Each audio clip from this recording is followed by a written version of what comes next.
திமுக ஆட்சி அமைந்ததும் ஓட்டு வீடு கூரை வீடுகளில் வசிப்பவர்களுக்கு முன்னுரிமை அளித்து 10 லட்சம் பேருக்கு வீடு வழங்கப்படும் என பர்கூர் தொகுதி திமுக வேட்பாளர் வாக்குறுதி அளித்தார். கிருஷ்ணகிரி மாவட்டம் பர்கூர் தொகுதி திமுக வேட்பாளர் மதியழகன் போச்சம்பள்ளி வடக்கு ஒன்றியத்திற்குட்பட்ட வெப்பலாம்பட்டி, சாமல்பட்டி, குள்ளம்பட்டி, கிட்டனூர், பெருகோபனப்பள்ளி உள்ளிட்ட 40 கிராமங்களில் தீவிர வாக்கு சேகரிப்பில் ஈடுபட்டார். அவருக்கு பொதுமக்கள் ஆரத்தி எடுத்தும் மாலை அணிவித்தும் உற்சாக வரவேற்பு அளித்தனர்.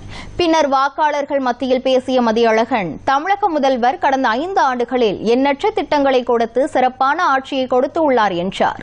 குறிப்பாக பெண்களுக்கு விடியல் பயணம், மகளிர் உரிமை தொகை, தமிழ் புதல்வன், தமிழ் புதல்வி, இலவச மடிக்கணினி உள்ளிட்ட பல்வேறு திட்டங்களை வழங்கியுள்ளார் என்றார். தற்பொழுது மீண்டும் பல அறிவிப்புகளை திமுக தலைவர் வெளியிட்டுள்ளதாக தெரிவித்த அவர், திமுக ஆட்சிக்கு வந்தால் 8000 ரூபாய் கூப்பன் வழங்கப்படும் என்றும் தெரிவித்தார். எடப்பாடி பழனிசாமி குறித்து பேசிய அவர், மக்களால் தேர்ந்தெடுக்கப்படாமல் 4 ஆண்டுகள் அதிர்ஷ்டத்தால் முதல்வராக இருந்தவர் என்றும் விமர்சனம் செய்தார். மேலும் ஆட்சியையும் கட்சியையும் சரியாக வழிநடத்த முடியாதவர் எடப்பாடி பழனிசாமி என்றும் கடுமையாக விமர்சனம் செய்தார்.